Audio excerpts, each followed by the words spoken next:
What's up, Vankers? Hello, Vankers. How is everybody doing? How are you doing? Are you ready for this 2026 season to begin? This is the Red Flags. Baby, sign up for our Patreon. We got a 2-part heated rivalry episode coming out for Valentine's Day. And you know what? We've got a lot of people on the Patreon who are they're free subscribers and they're not sure if they want to jump in. So now we're going to be offering every episode you can buy bespoke a la carte. It's the Max Verstappen special for $3.33. You can get a Patreon episode. So if you're not sure if you want to join, you just want to get one at a time, now you can have that option available to you. So get on it. We got so much to discuss today. There's so much going on in the Formula One world. We've got Lewis Hamilton dating Kim Kardashian, maybe? Is he going to be able to break the curse? We've got James Vowles. What's up with him? We need to decide whether that guy is a savant or a snake oil salesman, because or just an idiot reports are coming out. Or just an idiot. More reports are coming out of what's actually going on over at Williams. It's getting chaotic over there. But the biggest story in Formula One is all about this Mercedes engine and whether it's going to be allowed to run, baby, because the knives are out. Red Bull is trying to screw over Mercedes. I feel like it's back to 2018 and it's feeling good. So let's start there. Reports are coming out that Red Bull snitched. That Red Bull was snitching, that there was a leak from the Mercedes camp. Obviously, we've heard tales of this, compression ratio. It's got to be 16-1.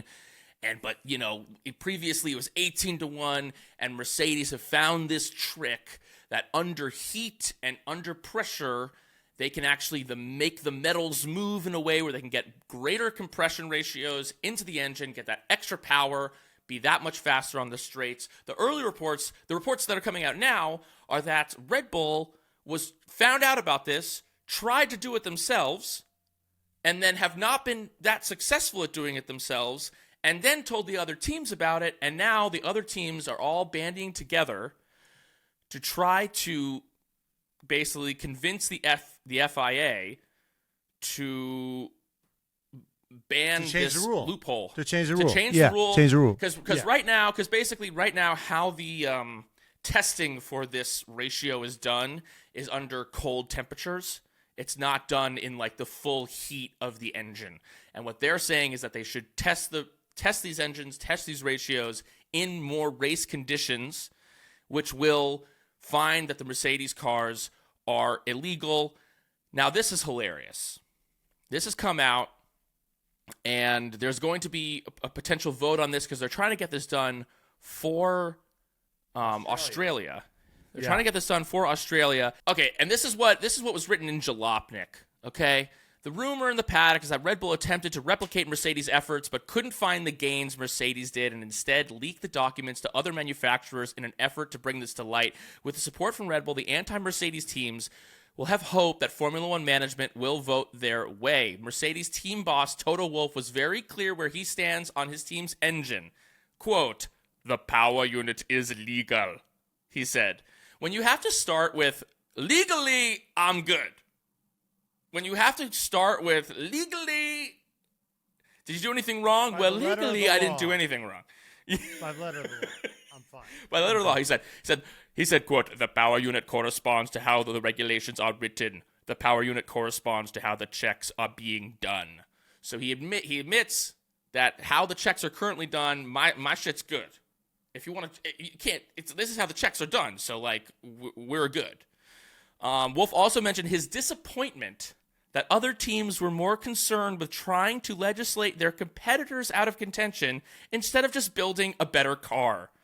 "Specifically in that area," he said, "it is very clear what the regulations say. It's very clear that the standard procedures are on any motors outside of even Formula One, so just get your shit together."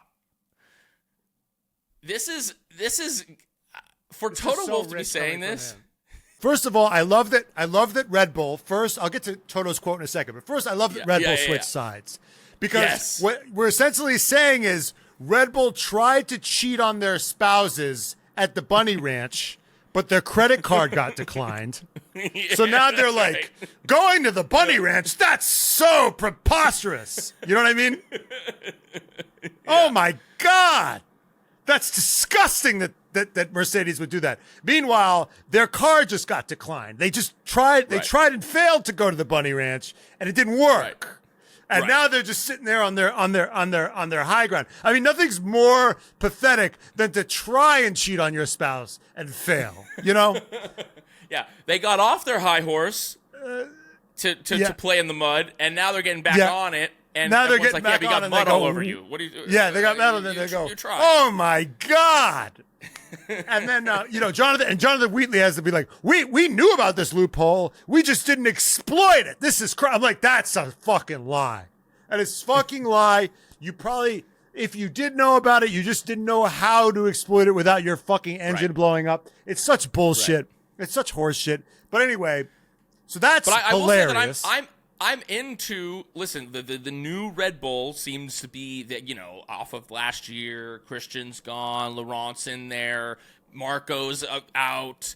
That I thought, the new Red Bull, that we act like gentlemen Red Bull. I'm glad to see that Red Bull is out here trying to be shady and ratting on people and drumming up shit. I'm happy that is not gone from the Red Bull. Of course. Of course. Ethos. The bold-faced hypocrisy, I love it, chef's kiss. Yes. I have no problem with it. It's perfect. Yes. Now, the Toto Wolff, like, what? Yo, everybody mind your business and get your shit together. Like, the ink is not dry on the 5 consecutive fucking WDCs that you fucking lost. And the ink is not dry. The gigabytes are not fucking dry on the you fucking whining like a little bitch to Christian Horner about the fucking porpoising and the ride heights and clutching your fucking pearls about Checo's the Checo is saying the card is fucked. Checo's change your fuck. I have it printed out. Shut the fuck up. Well, now Toto's saying if you don't like it, change your fucking car. That's what he's saying. It's amazing how quickly the shoe goes on the other foot. It's beautiful. I mean, I hope he's aware. I doubt that he is, but like he's like swaggering around like, sorry you guys fucking suck at designing a car. I'm sorry. Did you not just fucking get your asses handed to you by your fucking customer team the last 2 fucking years in a row? Like, shut the fuck up. Shut the fuck up. Anyway, I really hope it's really a going to be a tough year for me in the on the Toto hate train if this really works out for him, because the smugness, after all these years in the fucking wilderness is really going to be rough for me to take. Going to be rough. Because if this vote doesn't happen, and if it doesn't happen, if it lasts like the whole year and they don't get to vote on it. If there's not like they talked about with remember last year it was kind of like, well, and then halfway through they're gonna change the bendable air. What do they call it? The arrow, the floppy arrow, the flexi wing, or whatever, the flexi floor wing or whatever. that you're gonna. That's yeah. really gonna fuck over McLaren if they can do it a certain way down the season and screw them over, or if they can get this done before Australia, which seems unlikely but is not impossible at this point. Then that will be beautiful, because if they don't get it done, what it's looking like and what all the reports are coming out of, the shakedown, testing, whatever you want to call it, and all the interviews afterwards, is that Mercedes has rocket ship, and George Russell might be like having a Max Verstappen potential 2023 kind of year. Like that's what is potentially on the bill for us this year.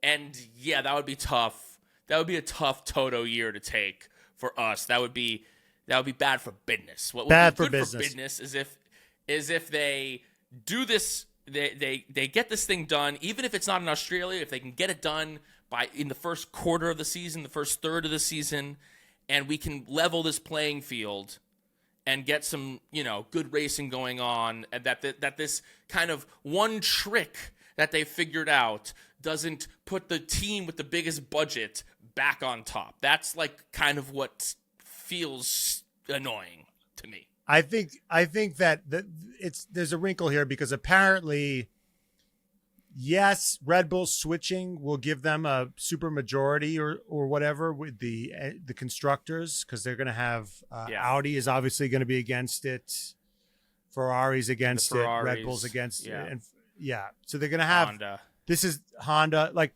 all the engines that suppliers that suck are going to be against this. The problem is that the FIA and the FOM need to be behind it. Now, what's interesting is I think the FOM might be interested in changing this because for entertainment value. Right. But the FIA already ruled in Toto's favor. So why would the FIA go back on this? So it's interesting. I mean, look. Well, if Stefano Domenicali can guarantee Mohammed bin Sulayem a few more podium selfies, then maybe we can work something out. You know, we can make some deals. Are you questioning the integrity of MBS, Brian? No, dude, he won a landslide. Obviously, he's the right man for the job. He was unanimously picked. He won 100%. He won by 100%. He won 100% of the electorate. He's unlike Bill Belichick. He's first ballot Hall of Famer. Speaking of Mercedes and former Mercedes employees, I need to talk about James Vowles, dude. Here are my thoughts with James Vowles, okay? I'm just not sure what this guy's deal is with James Vowles because I've been back and forth, right? He leaves Mercedes, and he actually, and he has the Toto speak, right? He's Toto's like he's Toto light. He's Toto Wolff, no sugar. You know what I mean? That's what James Vowles is. And I'm like, okay, this guy, he says a lot. He says the right things. He wears the right shirts. Like he looks the part. He talks the part. He sounds the part, right? And I'm kind of skeptical of it. But then last year, they have this year that's like amazing. And Carlos Sainz has 2 podiums, and they are like easily the best of the rest going into the thing. And you know, in that entire year, he's talking 26th the year, 26. I don't give a fuck about this year. I don't give a fuck about last year. The only thing that I'm thinking about or focused on is 2026. And now all reports that have come out about what's going on with this Williams car is that they went way too ambitious, that he was super pie in the sky, that he was like, I want to be Mercedes right now. I want to be top dog right now. And he didn't work with what he had available to him. And he was like trying to make fucking Wagyu beef with skirt steak from Wagamama. You know what I mean? That's what he was trying to do. And this car's heavy. And this car might be, but at the same time, I'm just not sure because part of me thinks that maybe this year they'll be able, like that they actually will figure it out and be best of the rest, and that maybe he is worth his stuff. I'm just like, I'm just like conflicted as to what James Vowles is. Is he a snake oil salesman, or does he actually know what the fuck he's doing? I think he is somewhere in the middle. I think people put him on a pedestal because he says all the right things. Right. And I think, you know, the people that sound less smart get knocked down, and the people that sound smart get put up on a pedestal. But we've said this before, right? You know, could you imagine if Gunther Steiner's Haas just didn't show up to testing? Like how immediately how they would be just slated, and everyone would there would just be a narrative around it. But because it's James Vowles' Williams, there's just a bit of grace. Maybe there's a method to the madness there.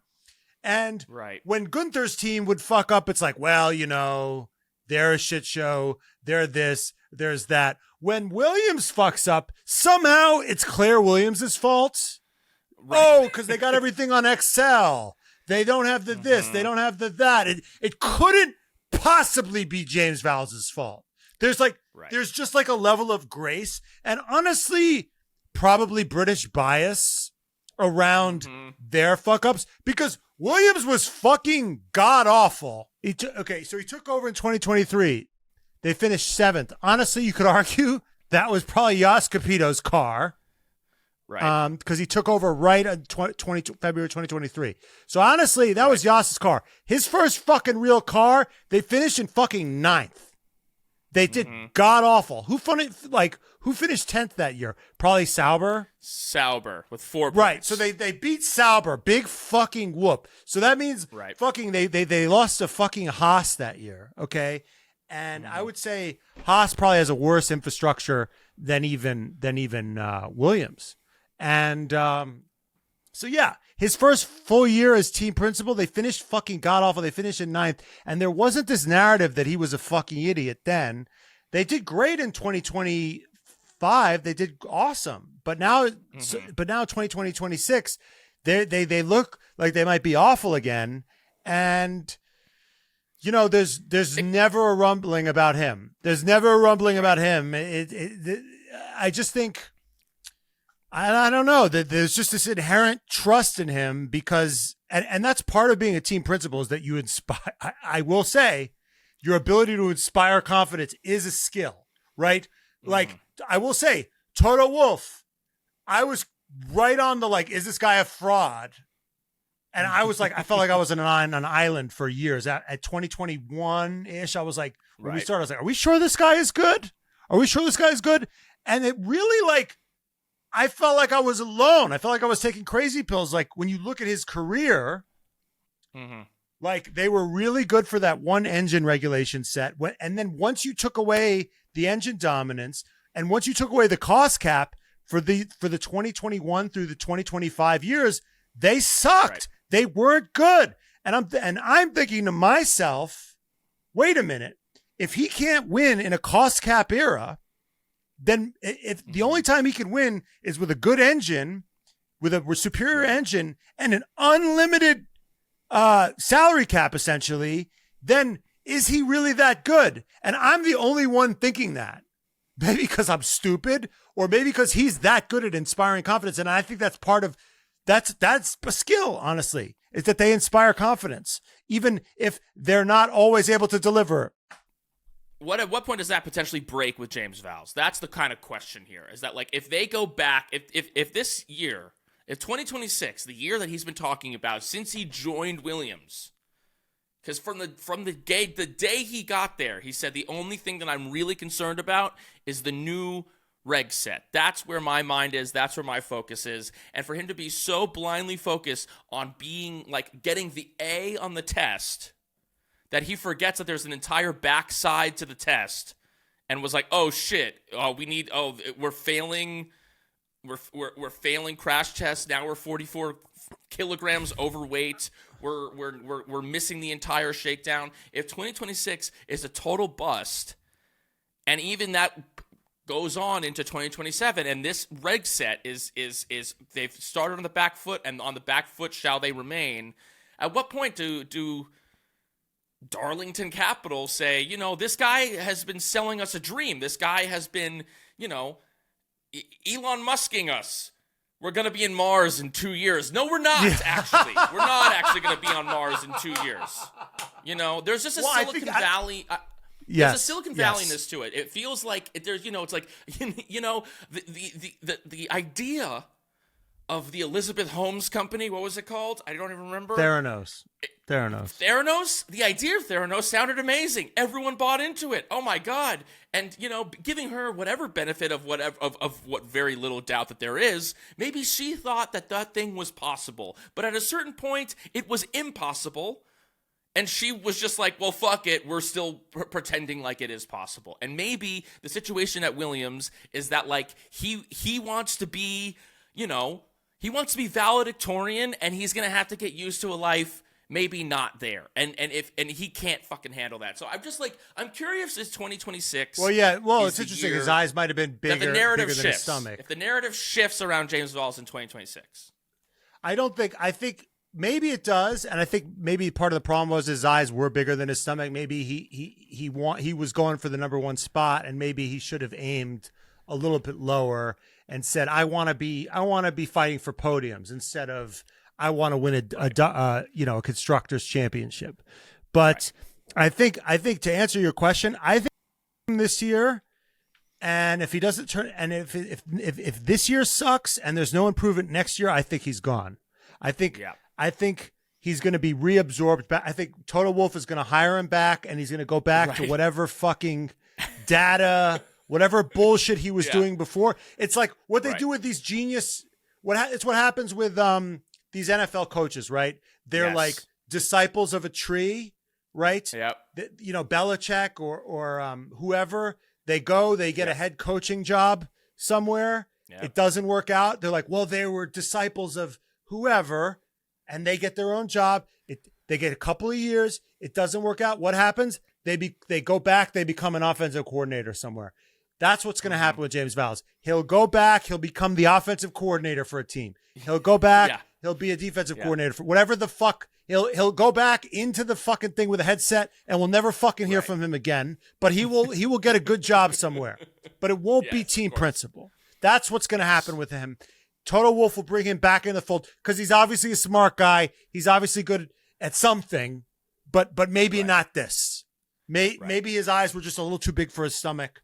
And that's what I think his glide path will be if he can't fucking deliver at least third or fourth or fifth in the next couple of years. That's what I think will happen. Yeah. Yeah, no, this is the time, and I think I've been seesawing, and this will be the deciding year for me, not me, of whether I think that he's the real deal or whether he's a snake oil salesman. I've been more on the fence. That's just what it is. Venkas, this show is sponsored by Liquid IV. Recently, I was in Colorado. When you get up into altitude, you get dehydrated like this. It's so quick. It happens so fast. You get there, all of a sudden you have a headache. You get brain fog. All the telltale signs of dehydration, fatigue, headaches, irritability, yellow pee, gross, feeling thirsty. I was feeling all of that. Guess what? I grabbed some Liquid IV, poured it in a water bottle, drank it. Within truly an hour, all those symptoms of dehydration gone just like that. Whenever I'm at a race, if ever I know I'm going to be out all day, I want to make sure that I stay hydrated, stay alert, stay healthy, keep my pee looking clear. I grab that Liquid IV. You can reach for Liquid IV before the signs of dehydration. Liquid IV is the only sugar-free hydration product on the market clinically demonstrated to hydrate faster than water alone. Liquid IV's hydration multiplier, sugar-free, is designed to help you stay hydrated throughout marathon days. And right now, go to liquidiv.com for 20% off with code REDFLAGS at checkout. I love it. I'm trying to keep it healthy. My girlfriend's always telling me that I should drink more water. But, water, it's boring. Liquid IV, guess what? It tastes delicious, and it keeps you beautifully, beautifully hydrated. You could use it in your daily life, whether you're going to the gym, at a race weekend. It fits in your bag, these, small little packages. Pour it in your water, drink it, stay hydrated. Just one stick and 16 ounces of water hydrates you better than water alone, powered by LIV Hydrus Science, an optimized ratio of electrolytes, essential vitamins, and clinically tested nutrients to turn ordinary water into extraordinary hydration. So show up, start to finish with hydration from Liquid IV. Hydration multiplier, sugar-free. Tear, pour, live more. Go to liquidiv.com and get 20% off your first order with code REDFLAGS at checkout. That's 20% off your first order with code REDFLAGS at liquidiv.com. Well, speaking of former Mercedes employees, it's big news, dude. Lewis Hamilton is dating Kim Kardashian. Can I just say that if true, I hate this. Okay. I hate this. Why? As a friend of Lewis, as Lewis's close personal friend. I'm rocking the gear that, he gave it to me. He gave it to me. For free. Here's the thing. Here's the thing. Yeah. Dating a Kardashian is like the driving for Ferrari of dating. Uh-huh. Think about this. Think about that's the dating equivalent. You know what I mean? Okay. Dating Right. a Kardashian is like driving for Ferrari. The amount of pressure, the amount of eyeballs. So he's driving for a Ferrari, literally, and dating a Kardashian. I mean, how much more fucking pressure and scrutiny does this guy need? Like, you know, it's okay to fucking maybe date a Kardashian and like be on SNL, but like to fucking date a Kardashian and drive for Ferrari, and it's your fucking last maybe shot at your 8th title, you know, and people are doubting you and think that, and it's like maybe your last year of maybe being maybe possibly your prime, maybe slightly past your prime, and you got Charles Leclerc breathing down your fucking neck. Like, how much more fucking pressure and fucking scrutiny and cameras, like, how many more anal probes up your fucking ass do you fucking need? Seriously. Does this guy need any more? This guy must fucking just make love to pressure. Is this the only way this guy comes? Is with fucking scrutiny and pressure? Yeah, I do. And like, what is it? And then let's just look. I don't want to say that Kim Kardashian that the Kardashians cause all this shit, but the correlation is a bitch. Okay. Let's just look. There's a Kardashian curse. There's a Kardashian curse. He's already fighting the Ferrari curse, and now he's taking on a potential another curse. Now, okay, I'm gonna zag here. Well, no. Can I just lay out my case? I'm not even fucking finished. Let's go. Let's hear it. We got Kanye West, who's gone full Nazi. No, he apologized.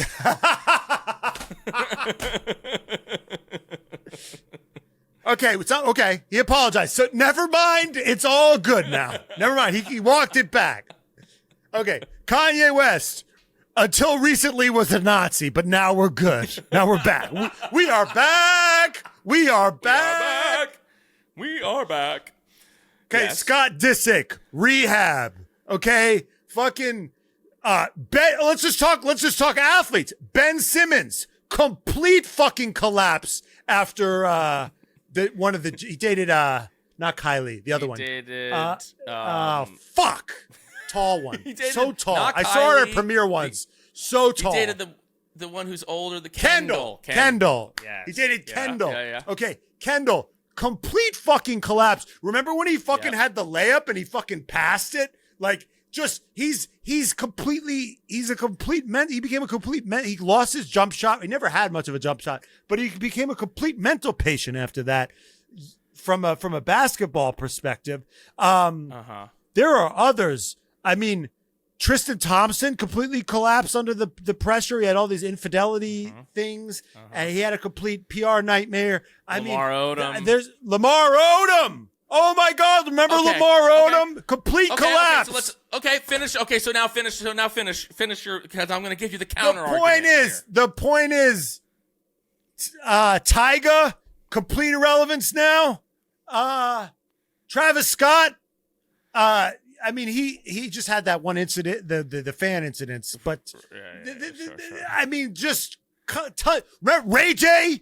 Ray J, where the fuck's been Ray J been? Ray J been real quiet since the tape, okay? Just a lot of fucking bodies. Bodies. What's that TikTok that we had you do? Yeah.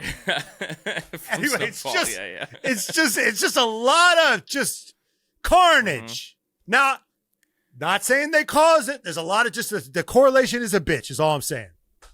Okay. You done? I'm done. Does the defense rest? The defense rests. All right, here's why I think that this is an amazing thing. This is why I think it's an amazing thing. First off, to go off of what you just said, the Kardashian curse. What I would say is that those men couldn't fucking handle it. They couldn't stand the heat, so they had to get out the kitchen. Look no further than one Timothée Chalamet, baby, who has been dating Kylie for the last 3 years. Guess what? When did Timothée become a bona fide #1 superstar? in the last 3 years since dating Kylie. That relationship's got a lot of scrutiny. People are like, oh, he thanks his partner. They seem to have a fucking good thing, and he continues to fucking ascend, baby. Marty Supreme, Dune. What has this guy not done in the last 3 years? That's a guy who's ready and can handle the fucking situation. I would argue that Lewis Hamilton can also handle the pressure. This is a new reg set. Sure, he's already trying to overcome the mountain that is Ferrari, but this new reg set, he's liking how these cars are driving. It's more suited to his driving style, and the Ferraris out of the shakedown are looking really good. They got a ton of time in. He was on. I mean, I don't really take him being fastest in the shakedown all that seriously, but they got a shit ton of timing of driving in the car. I think second most. And some reports are saying that they're going to be better than all of the other Mercedes customer teams at the jump. So he's already looking good in that respect.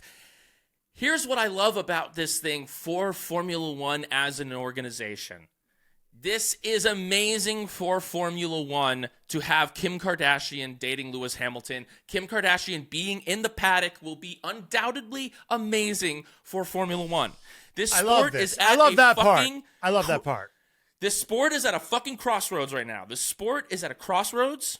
We've got Apple TV. We've got a new platform. We got this new reg set. This might be an engine dominated by reg sets dominated by Mercedes. We need to bring people in. Look at what Taylor Swift has done for the popularity of the NFL.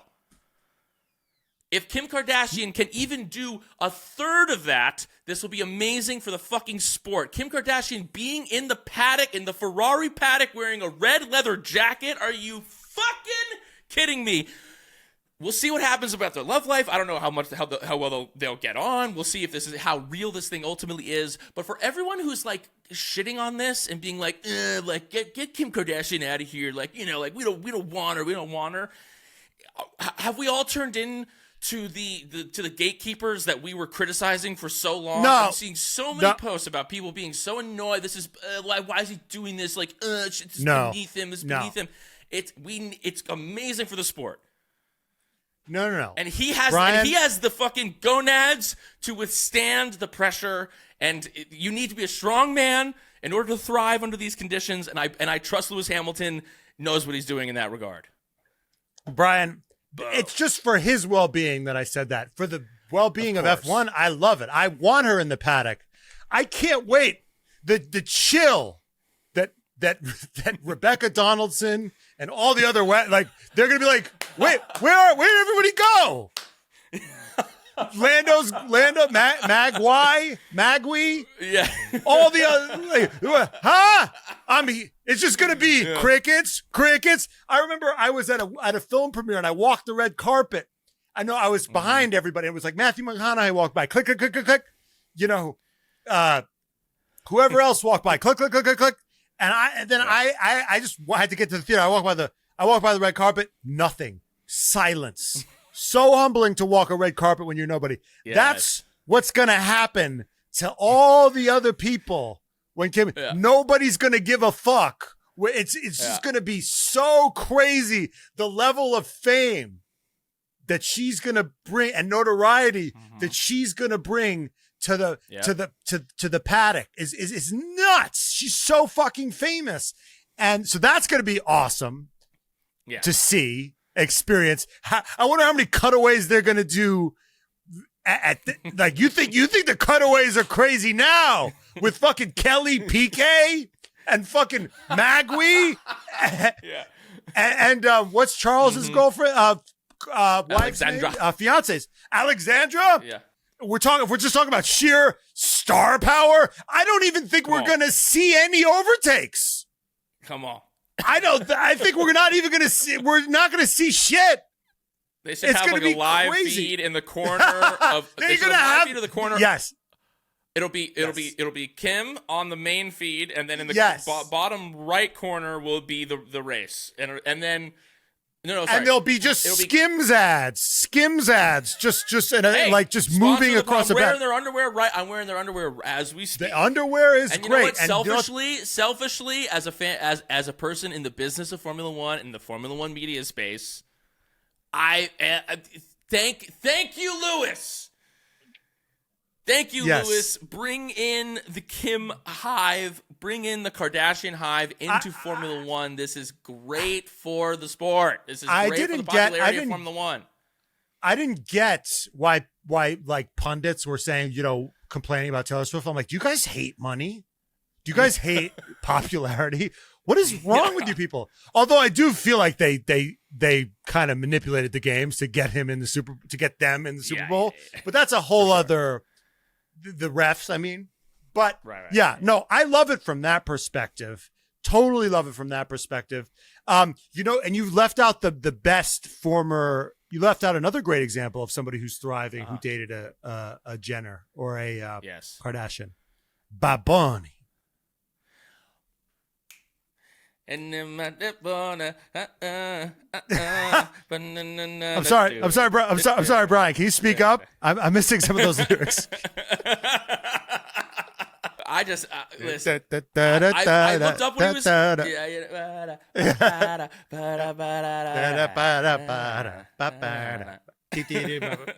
Come on, baby, Bonnie. I'm about to. The Super Bowl is tomorrow. I'm ready to fucking. Yep. I was at a bar recently, and they were watch him have like a fucking lip syncing scandal tomorrow, and this completely ages like milk. No way, dude. No way, he's gonna crush. He's gonna crush. Yeah, dude. So there's that. Okay, off of Lewis, I was thinking, there's all this Mercedes. It's looking like Mercedes is gonna win this championship. It's looking like this is George Russell's championship to lose. And I was watching, like, Kimmy and George after the thing talking, and a part of me was just like, fuck. If Lewis hadn't left for Ferrari, like, Kimi Antonelli would be on Williams, and it would be George and Lewis going for the fucking championship. And I was having so much I try not to do this in life. I try not to like have sliding. I try not to focus on what could be potential. What if you thought about it too hard? What are the sliding doors moments of your life? If this had happened, then this. I think it's an unhealthy thing for people to like focus on. Listen, you deal with the cards that you're dealt, and you try to do your best with the information that you have. But now looking back. And we had said this at the time. It was like, if in 2026, this is what it is. But, oh, God, I'm just like... I can't help but fantasize about an alternate universe where Lewis never leaves Mercedes, and they are going for the championship this year, and it's Lewis trying to get his 8th, going up against fucking George Russell, and we have a repeat of 2015, 2016, Rosberg, Hamilton, but it's Russell, Hamilton. Ugh. That would have been great. But I think who would have won? Okay. Who do you think? Let's do a little thought experiment, as people on certain podcasts would call it. If it was Lewis on Mercedes in 2026 against George, what do you think's happening? And they have, the dominant car as we expect them to have. Well, I think it would be Lewis, but first I wanted to say that I think George is driving out of his skin. I think he's doing a great job. I think he was flattered a lot by Kimmy. I also think that in pressure situations with Lewis, he cracked a little bit, and I think that would have been would have been heightened in a championship situation. I think Lewis, as I said before with Kim Kardashian, the guy fucking loves pressure. He makes love to pressure. I think we've seen it before with the qualifying. It would have been a tortoise and a hare situation. I think Lewis is better on his tires. Just better management, more cool, calm, and collected in these situations. I think that would have favored him in the long run. But I don't think the what if really is not really. I don't think it's that strong with this, because I don't think Toto wanted to give him a long-term deal. He had such a fucking little red rocket for fucking Kimi Antonelli. He was really just wanted to rush him in there. And I think he was only going to give Lewis like a 1+1. So he had no job security. So yeah, I guess in hindsight, he could have raced for 20. He could have been there in 25 and then like hoped that Toto picked him up for 26, but there was no fucking guarantee. He would have had to sign like with Toto Wolff being like, yeah, trust me, bro. I'll pick you up in 26. So he would have had to trust Toto and he just didn't want to do that. So he put his destiny, he just didn't want to have that trust. So he took his fate into his own hands. It was like, I'm going to sign a 3-year deal or whatever it was with Ferrari. Right. So I know my future is written in stone now and I can control my destiny. I guess it's like, at that point, it would have been a gamble, right? It would have been he chose the security. I mean, in certain ways, going to Ferrari was obviously a gamble, but do you take the uncertainty in terms of job security with the potential long-term down the road vision of in 26, I'll have more of a legitimate shot to win this thing? Or do you take the security in those final years at a Ferrari, get the bag, say you're a Ferrari driver, but, also have to, maybe kiss that 8th title goodbye? These are the potential calculations that were made. I think that he was hoping that Ferrari was going to be better than they were certainly last year. We'll see where they are this year. But reports are, all these drivers are saying, based off how this year goes, like this will be kind of how the regulation goes. Like this will be how this reg set goes. And when's the next F1 reg set? 2031 will be the next reg set. So we'll see. They could spike this engine. They could, just because they don't spike in Australia doesn't mean they won't spike it like halfway through the year or at the end of the year and just give Mercedes a massive advantage for like half a year or let them run rampant for one season. They do that sometimes. It's we'll see we'll see how. Yeah. Or the other teams will figure it out, right? And then they'll get the advantage too. Or they'll publish the findings and whatever Mercedes is doing, they'll let.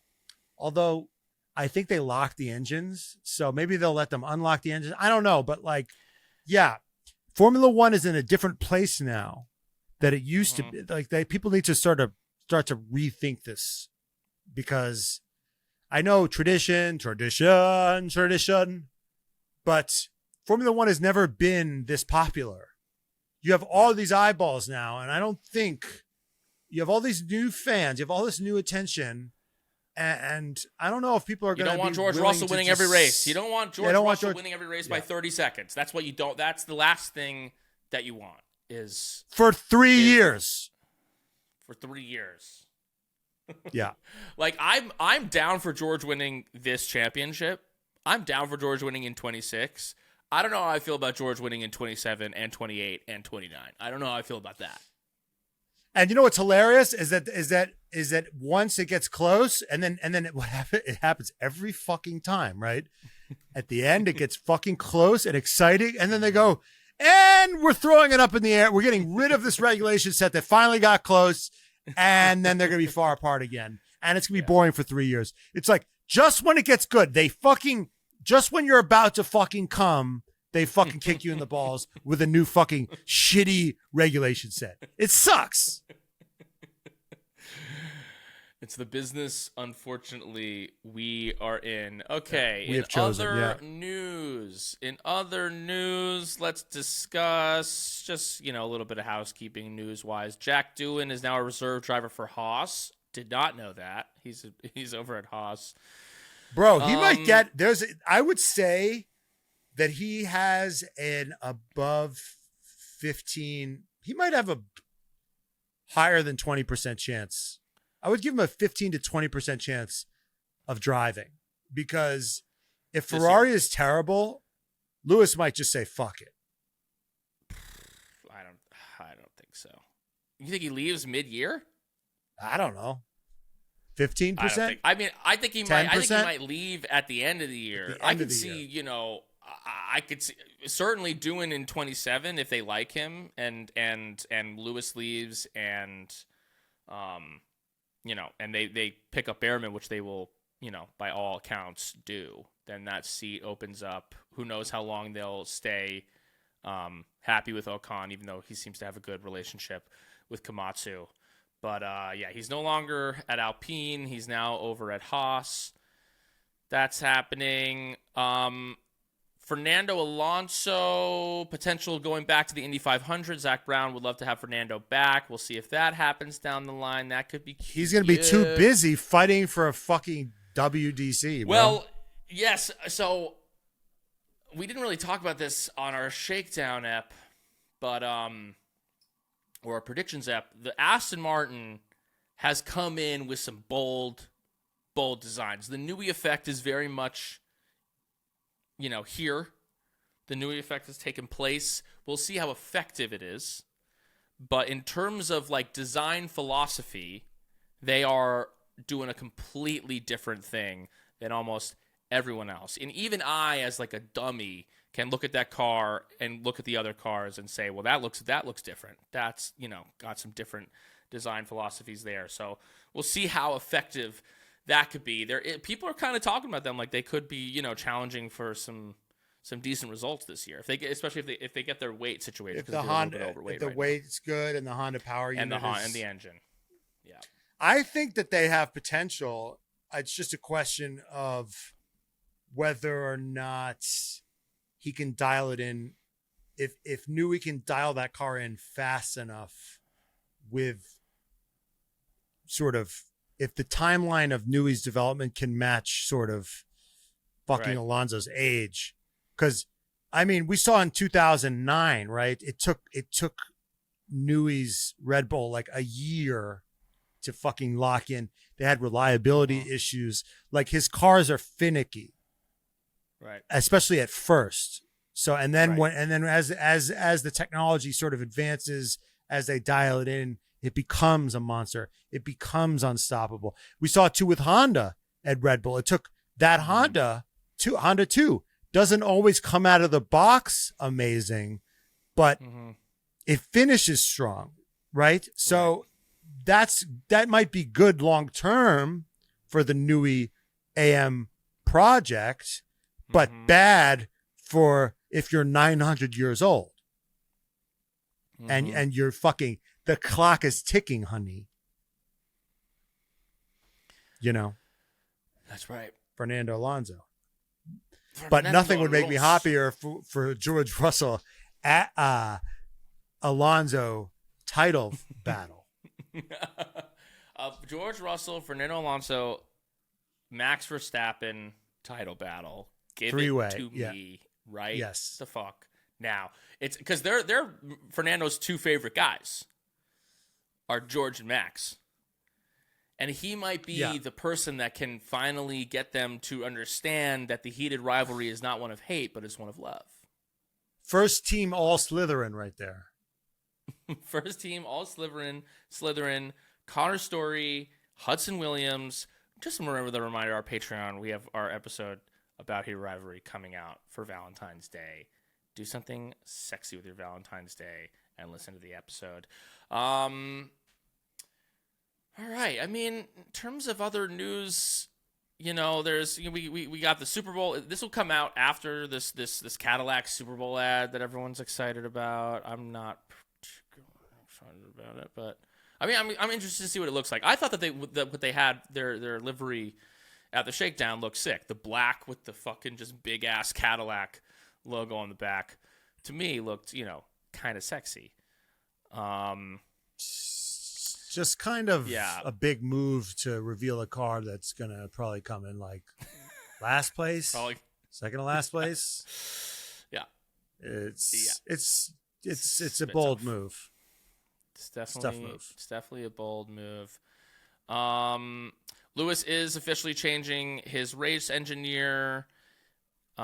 His new race engineer is Cedric Michel Grosjean. He was a McLaren employee for 9 years. He was on Oscar's 2023 engineering team. So we have a new person who's going to be giving he's a Frenchman. I'm assuming with the last name Michel Grosjean. Cedric Michel Grosjean, I would assume, is a French guy. So at least we won't get we are checking in an Italian accent. We'll get into French accent. Here's the thing. If you have a French driver, you could pair him with a French engineer and they could speak French, or, Charles Leclerc wants to speak fucking French to a French engineer. That's perfectly, I don't care. It would suck for the viewer, but like, it would just be a faster, more efficient way of communicating, right? Right. Yes, potentially. Am I crazy? Like, what would it kill? Would it fucking kill Ferrari to handle somebody that whose English is their first language to communicate with Lewis? Yeah. I don't know. It says on his LinkedIn he speaks Anglais and Français. And they don't even put it in English. They don't even write English in English. And he was on McLaren's, he was on the Papaya Rules team. I don't know if that's, in terms of clear, concise communication, I don't know if McLaren is exactly the place where you want to be taking your talent. We'll see what that looks like. I wonder if, like, a driver, how much Lewis is involved in the hiring process of his own. Like, does he do, you know what I mean? It's like, does he do interviews? Is he, like, in the interview process? Or are they just like, here's who you're with, like, we found someone. Here's the person. I get that there's other skills involved with being a race engineer, but one of them is fucking communicating. I don't know. I don't fucking know. There were enough kind of miscommunications that seemed to be partly because of a language barrier last year.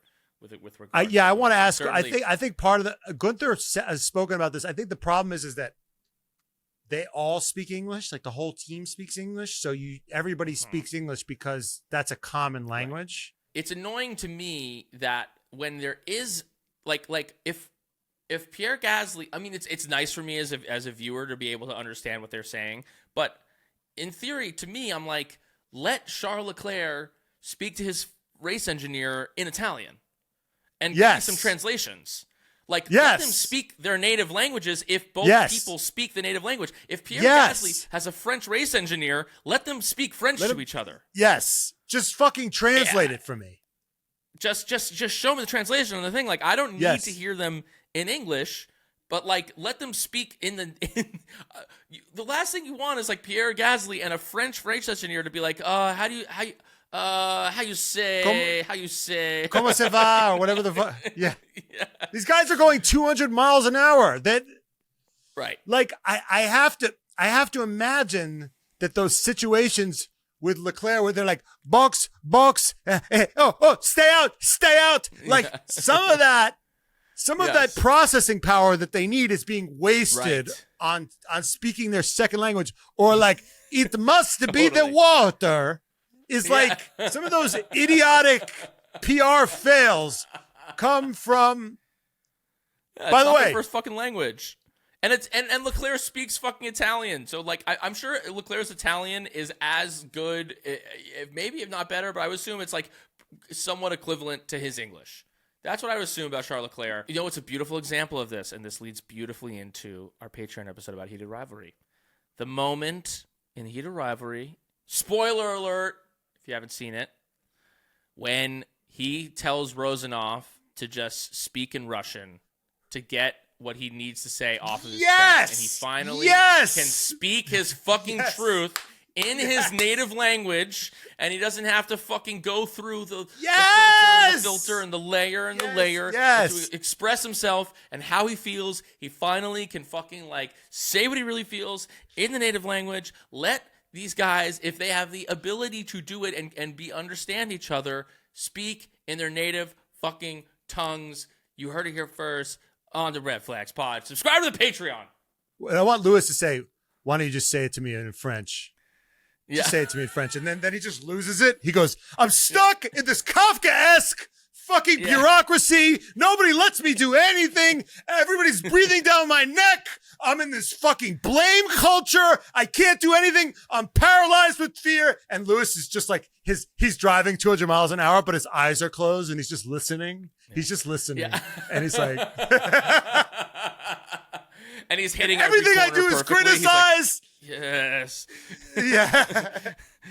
Eighth, it's seven, just like, it takes the corner perfectly, movable arrow, puts the battery in place, he wins the race. It's beautiful. Yeah. It's beautiful. Before we go, dude, Christian Horner there's been a sighting. Christian Horner. Dude, his first public sighting was in he couldn't be more incognito. He was dipping the toe. He was checking the temperature. He was like, hello, he did this Australian today. He's doing the Homer Simpson disappearing into the bush, but like in reverse. Yeah. He's like slowly emerging from the bush. Yeah, exactly. But here's the thing, Brian. Why would he do an Australian? He did an Australian publication, but he did it on Zoom. I'm like, so you could have done it anywhere. You didn't have to do an Australian publication. He's doing a speaking tour in Australia. Oh my God. And I guess in Australia, they think that they're because the guy who was interviewing him was like, I thought that what happened to you was terrible and everything, I was like, whoa, this is Has wild. The news maybe they haven't gotten all the news yet over there. It hasn't all come over. When you go to like a movie theater, out in the sticks, and they're still showing like Citizen Kane over, like it hasn't all for sure. Like Dune is in theater like right now. Yeah. If you go to Hudson, New York or wherever, right? So maybe that's what's happening there. Is it's just like Christian Horner let go? What? Yeah. That's all the details they have. Yeah, but the guy interviewing was like, I thought it was a terrible way to exit after everything you've given to the sport too. I just thought it was terrible. But they asked him. Yeah. They asked him about kind of like, what there's speculation, all sorts of if you're going to be a part owner of Alpine, is any of that true? Christian said, "Quote: Well, look, so far I've been going to pretty much every team on the grid. He's been submitting his headshot and resume to every single team." Yeah. With his business card and all of his special skills and everything. That's right. But then at the same time he says, "Well, I got to be selective, I got to wait for the right. I'm offer only. He's auditioning. He's riding the unicycle. But I'm offer only. But I'm offer only. It's like a very weird balance. Christian Horner, 5'8", 59 years old. The sun will come out tomorrow. So you gotta hang on till tomorrow. But I'm offer only. Yes. As he's fucking auditioning. It's a very interesting tightrope. And I gotta say, the interview was depressing. It was on Zoom. Yeah. The camera sucked. Yeah. It was like his energy is just, it doesn't, no mic, no microphone. Yeah. I mean, I wouldn't let him come on my podcast like this. I'd be like, send him a microphone, mail him no, right. I wouldn't have him. I wouldn't have any guest on with that quality. No, absolutely not. Okay. You couldn't mail this guy you couldn't Amazon today this guy a fucking microphone. Jesus Christ. It's like crazy. There's been all this speculation. Is he gonna take over Alpine? And after that interview, I was kind of like, I don't know, because in it he also said, look, I've done my shift, and for me, if I were to come back, it would be in a slightly different role to the one that I performed in the last 20 years or so. We'll see. I mean, the interest in the sport is sky high. There's fantastic people that want to invest in Formula One, but I'm in no rush. And look, this was. If my career stops at the end of my time at Red Bull, I've had an incredible run, and as I say, I'd only come back for something that was genuinely exciting and something that I could ultimately win. So, I don't know. I mean, I'm kind of feeling like maybe he's I don't know. It's interesting. People aren't buying what he's selling.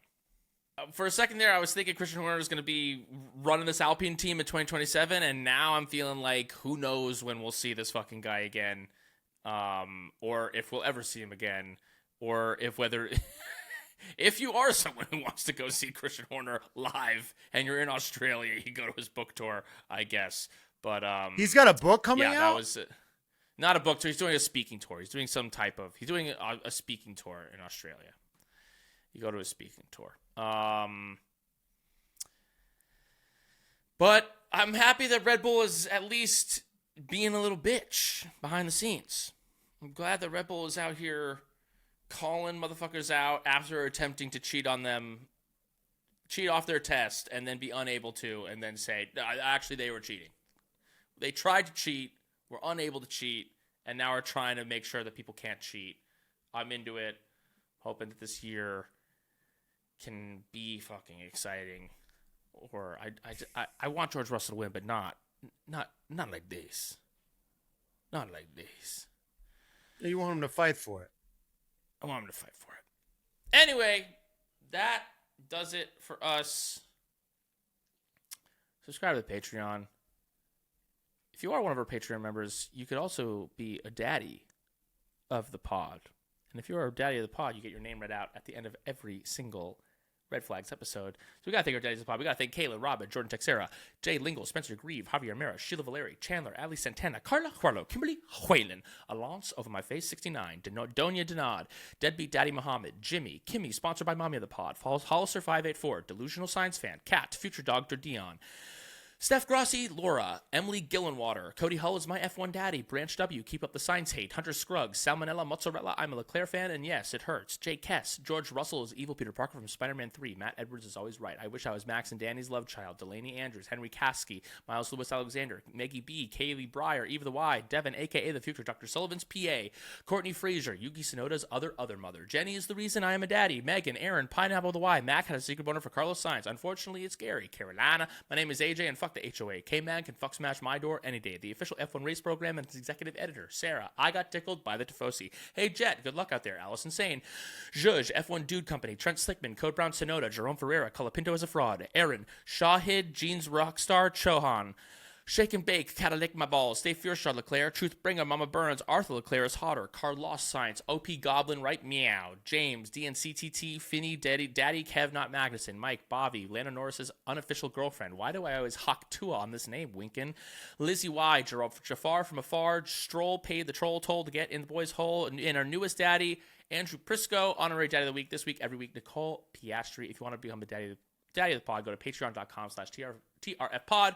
Become a benefactor of the day. Join the resistance. It's going to be a good year, babies. Kim K in the paddock. Let's fucking go. We'll see you next week. Goodbye, Vankas.